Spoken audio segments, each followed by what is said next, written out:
안녕하세요. 2020년 4월 30일 이정훈입니다. 오늘은 한미 정보 공조에 대해서 제 판단성 의견을 좀 말씀드리겠습니다. 미국이 지금 우리나라 정부에서 북한의 특이 정보 없다 이런 얘기를 자꾸 하는데요. 그렇게 자신 있어요, 진짜 대한민국? 안보는 항상 이렇게 어두운 면을 얘기해서 걱정거리를 예비해서 대비를 하는 건데 문제 없다고 자꾸 얘기해요. 네, 물론 항상 위험이 있다고 너무 하는 것도 문제지만 이렇게 너무 안일하게 하는 것도 큰 위기를 부를 수 있습니다. 제가 드린 질문은 지금 대한민국 정보기관하고 안보기관은 미국으로부터 북한 정보를 제대로 받고 있는 것인가? 미국은 제대로 보내주고 있는 것인가? 혹시 미국이 정보를 안 줘갖고 우리가 몰라서 북한이 문제가 없다고 얘기한 건 아닌지 한번 의심해 보라는 얘기입니다. 그리고 미국은 한반도를 영구분단으로 두기 위해서 어쩌면 수를 부리고 있을지도 모른다. 북한이 바라는 영구분단, 중국이 바라는 영구분단으로 가기 위해서 미국이 그동안 한국 중심으로 통일시켜줄 생각이 있었는데 다 버리고 그래 너희 영원히 못 사는 나라로서 분단으로 있어봐. 중국과 북한에 맞춰주고 있을지도 모른다는 겁니다. 아주 역설적인 건데 한번 이 생각을 해보라는 게 제가 오늘 이 방송을 하는 취지입니다. 꽃이 한 송이 피면은요, 그 한 송이 보고도 봄이 왔구나 하고 추론을 할 수 있어야 돼요. 낙엽 하나 떨어지면 가을이 왔구나 이렇게 알 수 있어야 돼요. 물론 그 하나만 보고 판단하게 되면 매우 실수를 할 수 있죠. 근데 그걸 보고도 정확히 판단할 수 있는 추론 능력이 없으면은 전략적인 판단이나 이 지도자가 되지 못합니다. 네. 그리고 정확히 행동하고 정확히 예측하고 담대하게 행동할 수 있는 리더가 아니면은 사람이 아니면 리더가 되면은요. 그거는 군중이 되어야 할 사람이 리더가 되면은요, 그 조직은 망합니다. 지난 4월 12일 미국 로이터 통신이 트럼프 미국 대통령은 전년 대비 방위비 분담금을 최소 13% 인상하겠다는 한국 제안을 거부했다. 이렇게 보도했습니다. 이 한미 협상단이 마련한 잠정 합의안 13% 인상안에 대해서 한국의 외교장관이 승인했지만 그 승인안을 놓고 트럼프 대통령의 재가를 받는 과정에서 트럼프가 노했다. 그게 이제 미국의 국무장관하고 국방장관이 3월 31일 함께 백악관을 방문해서 13% 인상안 합의했습니다. 라고 했더니 이 잠정 합의안에 대해서 트럼프가 그때 거부했다. 이렇게 보도를 했습니다. 이것을 잘 보셔야 됩니다. 트럼프가 이 보통 사람이 아닌 게 19년 2월 말에 하노이에서 김정은하고 다 해줄 것처럼 딱 만나놓고 노딜을 만들었잖아요. 그다음부터 김정은이가 지금 계속 버벅거리고 있는 거 아닙니까? 지금 뭐 6호설까지 나오게 됐고요. 그죠?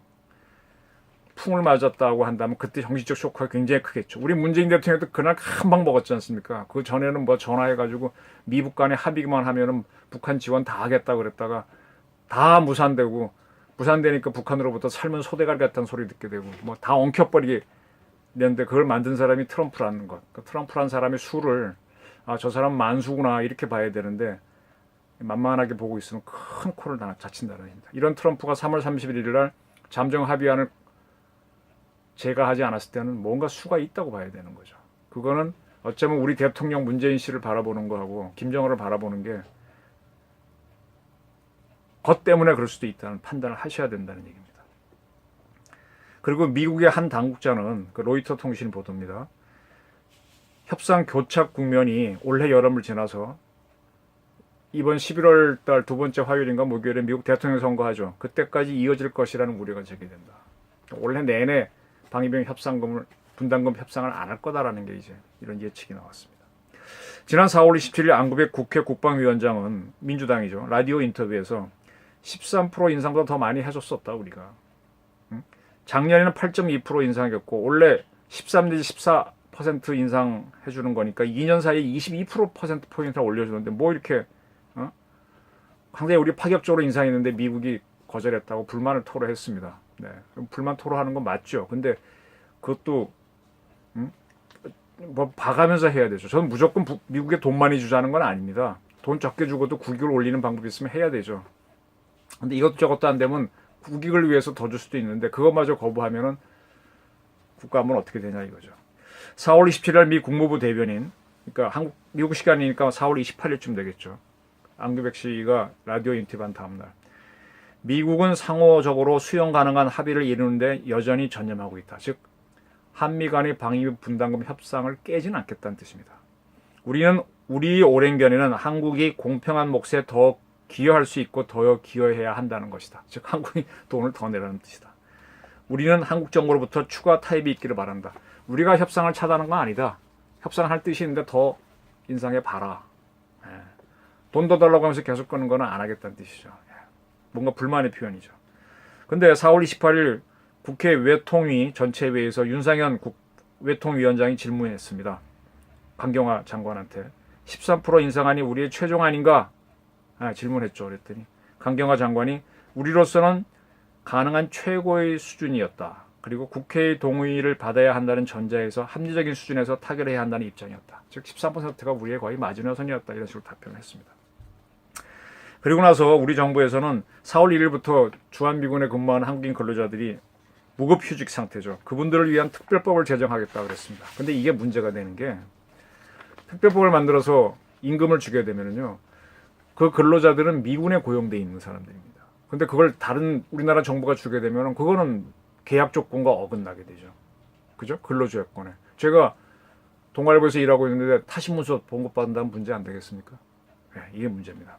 그래서 지금 우리 정부에서는 그러한 걸 피하기 위해서 생계비 지원 형식으로 지원할 수 있는 법적 근거를 만들려고 한답니다.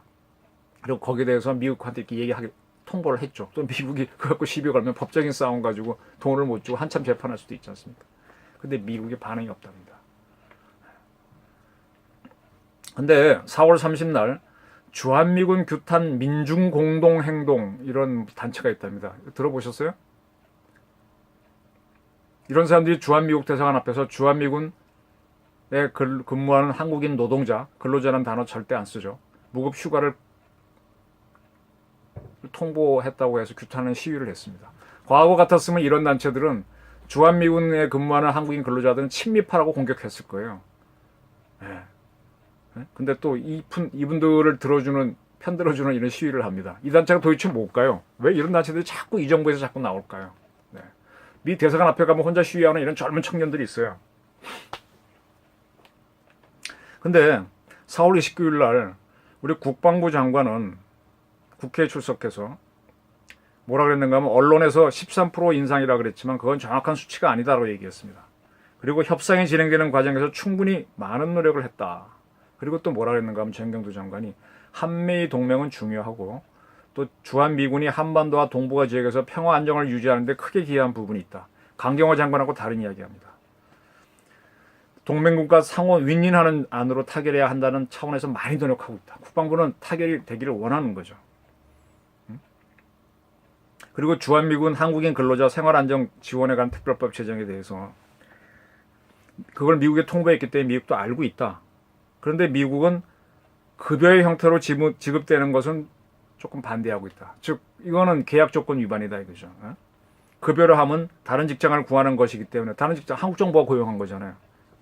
그래서 그거는 어렵기 때문에 생활 지원금 형식으로 진행하려고 한다. 이런 국방부 장관은 외교부 장관과 달리 좀 약한 대답을 했습니다. 자, 왜 그럴까요? 국방부 장관은 한미동맹이 뭔지 아는 거고 외교부는 모른다는 얘기죠. 뭐 강경화 장관이 외교부에서 오래 근무했다면 잘 아시겠지만 유엔에서 뭐 통역 근무하시다가 오신 분이잖아요. 원래 통역하시다가 잘 모를 수 있죠. 외교 국방이 굉장히 중요합니다. 자, 여러분 한미 공조, 한미 동맹 이 실체가 뭔지 아십니까?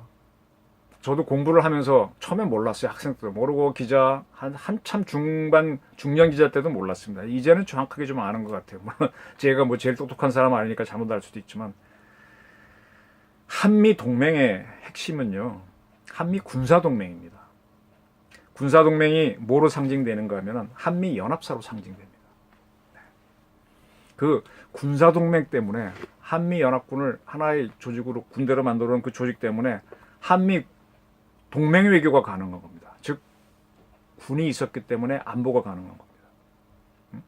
그래서 한국 외교부는요, 대미 외교가 전부라고 해도 과언이 아닐 정도로 돼 있는데 그게 바로 군사동맹 때문에 그런 겁니다. 우리가 미국하고 군사동맹 안 맺었으면 한미 외교 이렇게 중요하지 않습니다. 그리고 경제가 우리가 세계 한 10위권의 경제 대국이 됐는데 이거는 가트 체제에 가입했고, 그다음에 WTO 세계 무역기구 가입했고, 그다음에 이제 한미 FTA를 맺으면서 이렇게 강국이 유지가 되고 발전된 거거든요. 우리하고 미국하고 미국이 만든 경제 블록에 들어갈 수 있었던 것도 한미 군사 동맹 때문입니다. 한국이 세계적인 강국이 된 거는 경제 강국이 된 거는 무역인데, 이 자유무역 체제를 누린 거는 미국이 만들어줬기 때문에 누린 건데, 그 들어갈 수 있었던 거는 군사 동맹 때문이라는 얘기죠. 이렇게 하다 보니까 한국에 지금 우리나라의 기본적으로 우리 교육 시스템은 일본하고 비슷하죠. 우리의 법 체제도 대륙법 체계죠. 근데 그게 자꾸 영미법 체제로 바뀌고 있잖아요. 로스쿨을 만든다든지. 그리고 지금 대학교에 가보면 정치학과, 공과대학은 거의 100%. 문과대학 제외하고 법과대학도 좀 그런 것 같기도 하고, 그쪽 특히 사회과학대, 공과대학 이쪽은 뭐 거의 미국에서 공부하고 오신 교수님들은 아닌가요? 네? 그러다 보니까 법도 교육 체제도 미국식으로 자꾸 바뀌고 있습니다. 요즘 간판 가보면은 옛날에는 한자 간판 많았잖아요. 삼성도 석삼자 별성, 현대도 현대 일선, 요즘 다 영어로 HYUNDAI, 삼성 이렇게 뭐 LG는 아예 로고를 바꿔버렸고, SK, 이게 다 미국화되고 있다는 얘기입니다. 이게 그렇게 된 근본 이유가 한미 군사 동맹에서 시작됐다는 얘기입니다. 우리가 로스쿨을 만든 것도 영미법 체계로 가겠다는 하나의 암시가 되는 거고, 우리 이제 의학 용어도 옛날엔 독일이 발달해서 독일식 많이 썼죠. 일본서 공부한 대로. 근데 지금은 제놈이란 단어를 쓸 정도로 미국식으로 가고 있잖아요. 그때 메디컬 스쿨을 만들어서 의학 전문 대학원도 만들고요. 네. 그리고 지금 CIA하고 국정원이 얼마나 단단한 정보 동맹을 맺어왔습니까? 물론 한미 간의 정보 보호 협정이 있지만 군사 동맹이 없었으면 이렇게 못합니다. 그 태영호 씨가 한국에 올 때 전화 몇 통화하면서 쫙 온 거잖아요. 미국 CIA하고 우리 국정원하고 국경을 막 넘어오고 막 할 때, 그 미국이 있는 해외 군사 기지로 척척척 비행기 타고 오니까 국경 통과 다 자유롭게 되는 거 아닙니까? 이렇게 척척 될 수 있는 건 한미 군사 동맹의 핵심이라는 얘기입니다. 제가 드린 질문이 이겁니다. 대한민국 최고의 법률이 헌법이죠. 한미 군사 동맹을 만들어준 근거 법이라고 할까요? 조약이 한미 상호 방위 조약입니다. 상위 방호 조약이 있을까요? 한국 헌법이 대한민국을 규율할까요? 대부분의 이 방송을 보시는 분들은 한국 헌법이 더 중요하지 하겠지만 현실 세계는 그렇지 않습니다. 국제법인 조약이 헌법보다 더 우위에 있는 경우가 많습니다. 우리나라뿐만 아닙니다. 독일도 그렇고 영국도 그렇고 미국조차도 그렇습니다. 일본을 예로 들어 설명드릴게요. 일본국 헌법 제1조는 뭐라고 쓰였는데 일본말 번역하면 일본의 주권은 일본 국민에게 있고 그거를 상징하는 것이 일본 천황이다라고 되어 있습니다. 쉽게 얘기하면 일본의 주권은 국민에게 있는데 그 대표가 천황이다 이렇게 되어 있습니다. 그러면 그 주권 중에서 가장 중요한 게 군권입니다. 군사권, 통수권이라고 표현하는. 그럼 군권이 누구에게 있다를 딱 규정을 해놔야 돼요. 근데 주권이 국민한테 있다 그래서 국민한테 통수권이 있다 그러면 우리나라 5천만 국민들이 다 우리 군을 지휘하게? 그럼 군이 개판되기 때문에 국민의 대표한테 통수권을 줍니다. 보통은 국가 원수한테 주죠. 근데 일본 헌법에는요, 통수권을 행사하는 1인에 대한 설명이 없습니다. 일본 국민이 통수권을 갖고 있다든지, 일본 천황이라든지, 일본 총리라든지 규정해 놓은 조항이 없어요.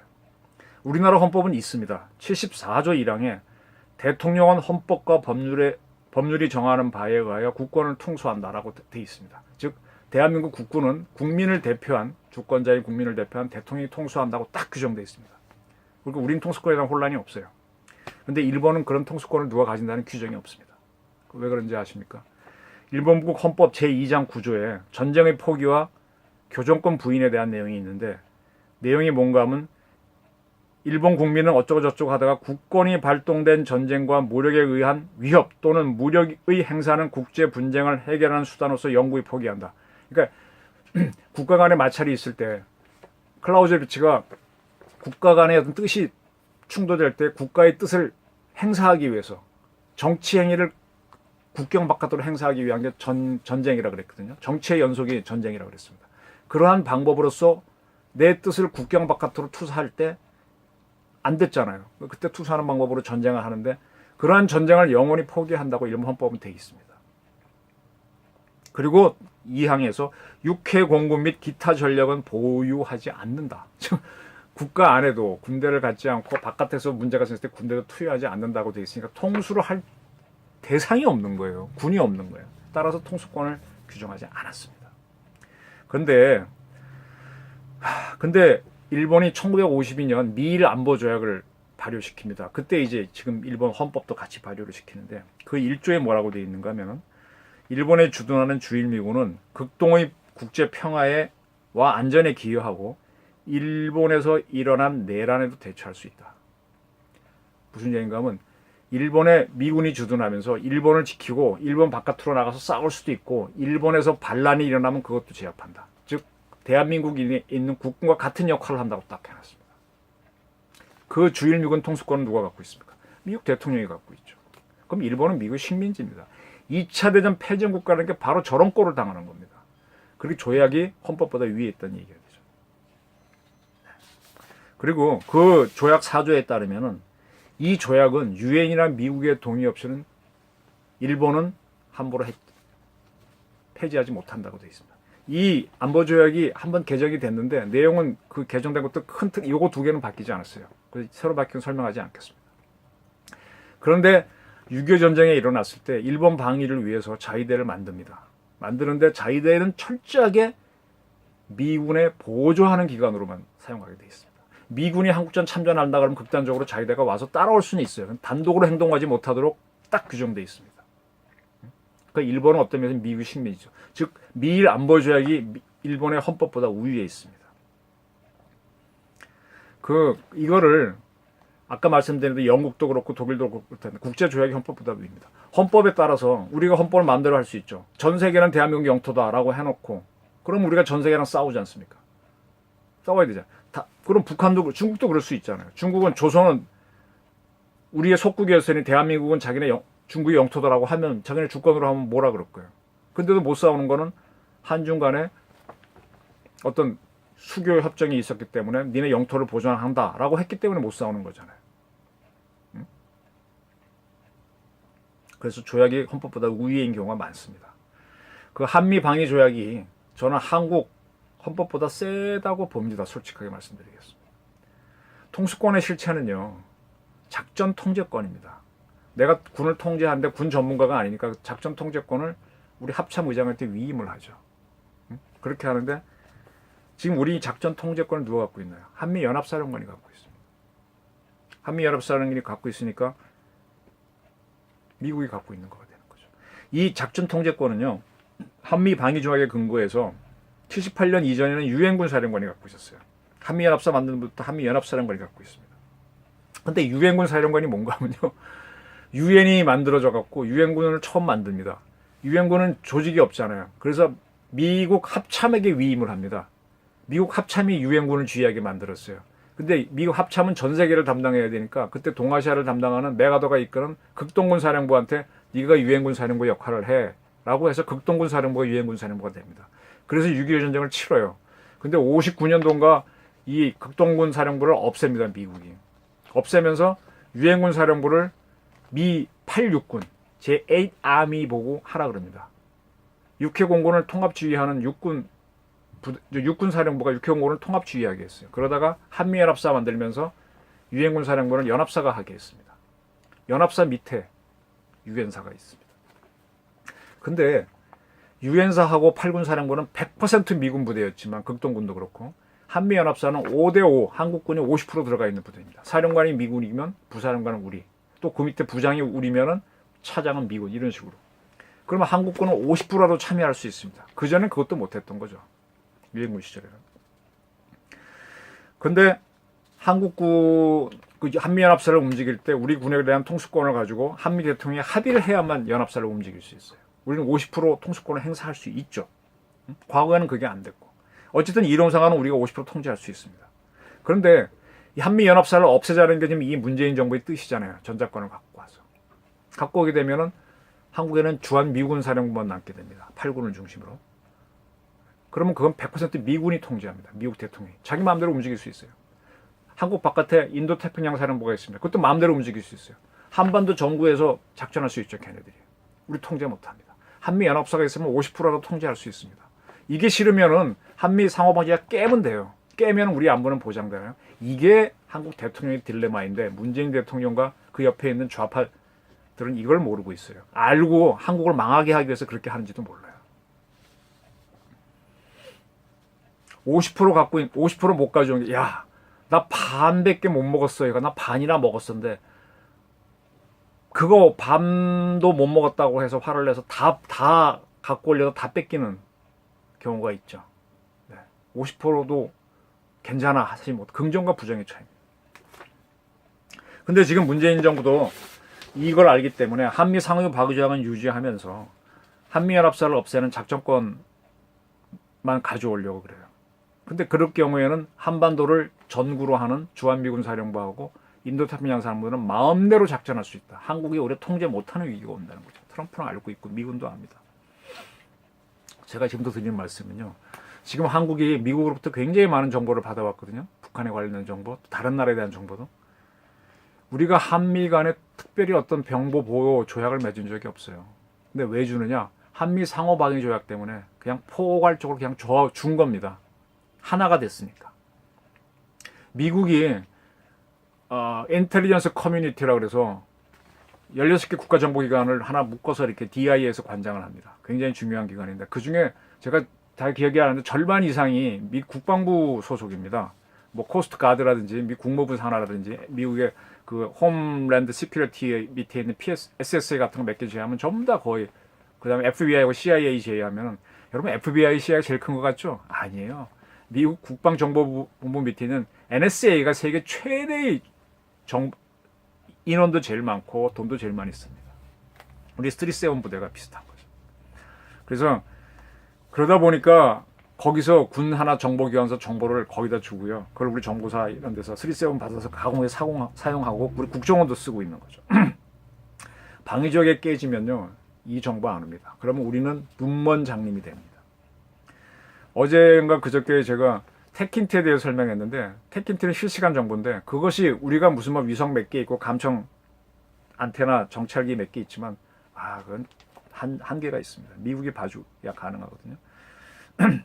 미국이 그렇게 확보한 정보는 광통신 있죠. 이런 광통신으로 통신망으로 보내주고 있고 서스라케이라고 해서 우리 스위스해운 부대 상대되는 데서 엄청난 걸 줍니다. 분석을 우리가 할 뿐이죠. 그 미국이 정보 주지 않으면 우리가 모르는 게 너무 많아요. 위성 정보는 특히 그렇고 서스라케이 지원도 그렇고요. 김정은 문제 없다라고 우리 정부 실력자들이 발표하는데 미국이 최근 그 정보를 주지 않아서 한번 당해봐라 하고 주지 않아서 몰라서 문제 없다, 별일 없다고 얘기하는 거 아닌가요? Think the unthinkable. 생각해보라 이거예요. 미국은 할 수 있어요. 갖고 놀 수 있어요. 우리는 미국 덕택에 세계적인 강국, 대북한 정보 강국이 됐는데, 경제 강국이 됐는데 미국을 거부하면 이런 게 될까요? 한번 생각해보라는 겁니다. 저는 문재인 대통령이 좌파의 숙주가 되고 있는 건 아닌가. 과거에 김영삼 씨가 이랬었죠. 경남고 출신 대통령들이 문제입니다. 좌익단체들이 활동하는 거를 그대로 두는 걸 민주라고 생각하고 있는 사람들이 많아요. 문 대통령부터. 그게 민주주의인 줄 알아요. 이건 자유민주주의는요. 자유민주주의에 대한 도전하는 세력들을 냅두고 방기하는 게 민주주의라는데 그게 아닙니다. 자유는 공짜가 아니거든요. Freedom is not free라고 그랬어요. 자유민주주의에서 자유를 공짜로 방기하는 게 아닙니다. 그 다음에 그렇게 해서 얻은 평화는요. 방기가 아니라 피 흘려서 지킨 bloodied peace입니다. 이건 이미 서양의 숱한 과학자들이 공부해서 결론 내려놓은 거예요. 메제티우스가 Freedom is not free, bloodied peace 다 얘기했는데 2000년 전에 얘기한 걸 왜 지금 우리 문재인 대통령이 모르고 있냐 이겁니다. 좌파들한테 이용당하지 마십시오. 방기하고 미국의 자주를 내세우는 그런 자유롭게 얘기하는 거를 민주로 보고 있는데 그거는 자유민주주의에 대한 도전이란 얘기입니다. 이렇게 방기를 해버리면요. 마음대로 니들 다 얘기해라. 이게 민주라고 하게 되면 만인에 대한 만인의 투쟁이 일어납니다. 네. 정부가 필요 없는 무정부 상태가 되는 거죠. 모든 게 자유롭게 하는 게 자유라고 그러면 법이 없어지는 거잖아요. 무정부 상태.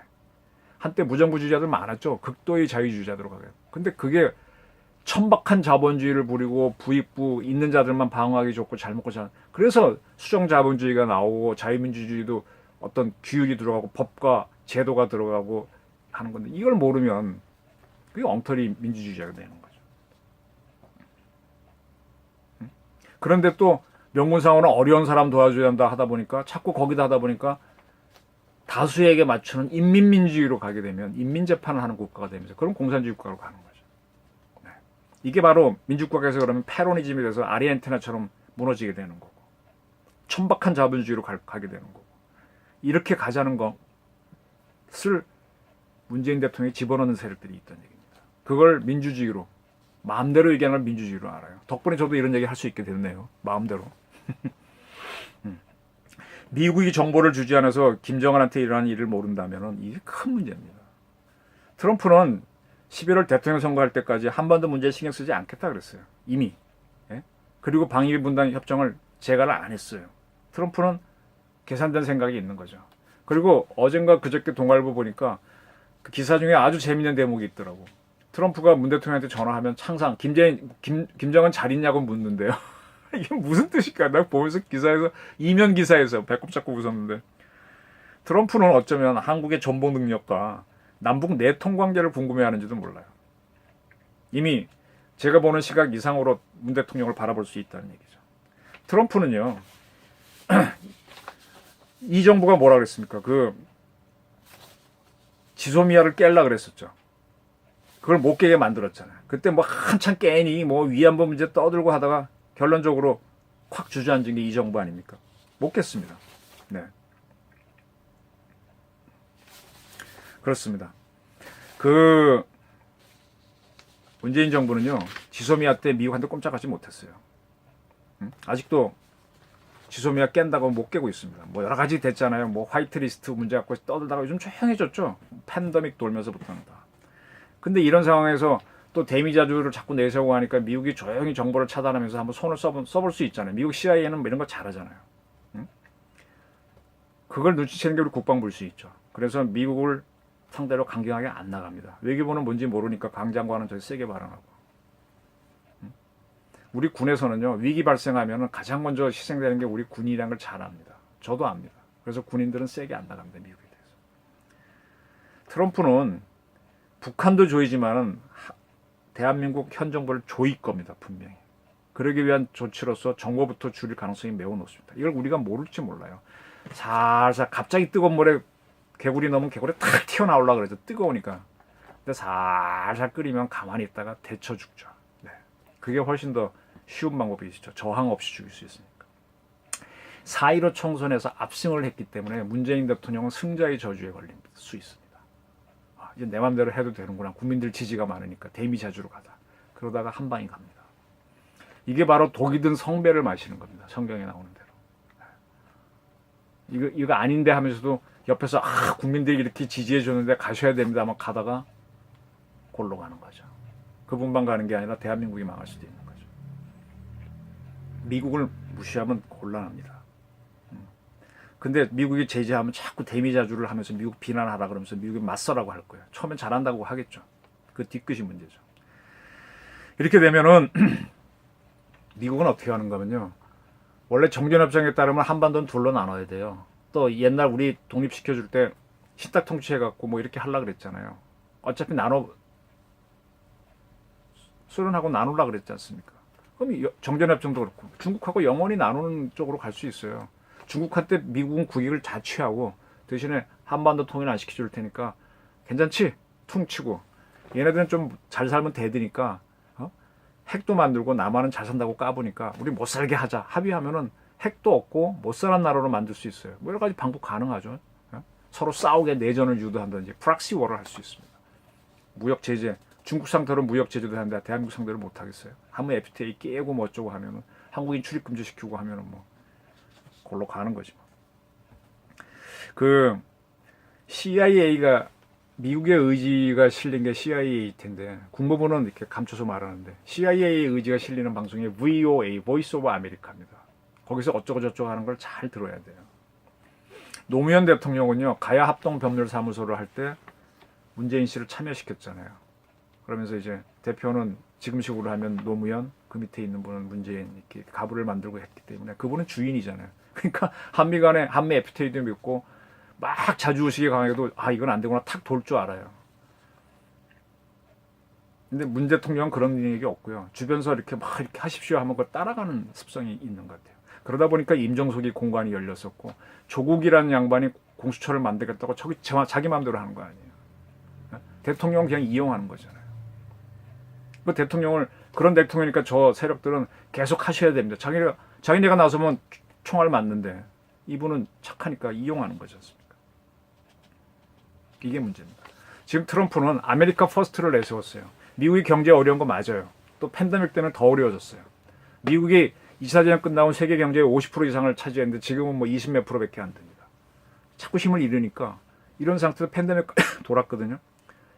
그래서 아메리카 퍼스트를 나오는데 여기에서 미국이 원하는 질서에서 벗어나면은 호되게 잡죠.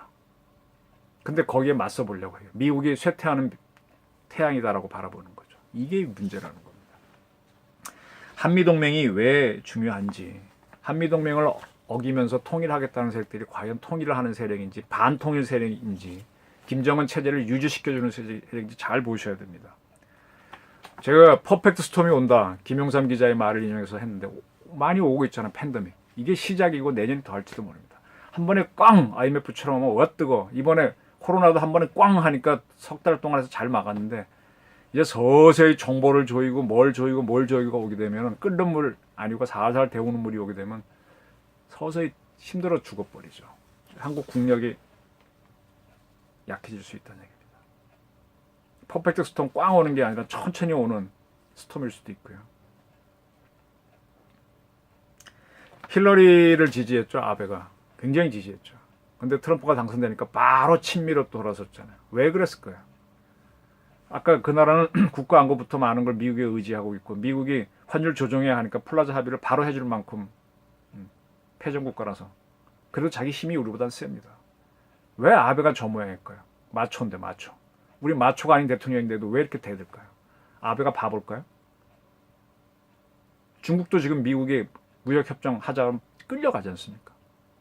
중국은요, 러시아는요, 소련은요, 절대 미국하고 전쟁 안 합니다. 할 듯이 막 폼은 잡지만 대신 누구 합니까? 남북한이 싸우라 이렇게 프락시와 대리전을 유도합니다. 그 다음에 차이나 게이트처럼 그 나라에서 좌파가 일어나서 막 하도록 합니다. 그 중국 공산당 규정이라 그래야 되나? 강령이라 그래야 되나? 북한의 노동당 강령에도 보게 되면 전 세계 공산화를 목표로 해요.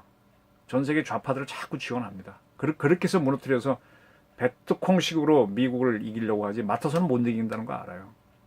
그 장단에 한국 좌파가 움직이고 대통령이 움직이게 되면 힘들어집니다. 미국은 세계 도처에서 양키 고음을 당하고 있어요. 그런 시위를 당하면서도 리딩을 하는 이유가 있습니다. 그게 실력이겠죠.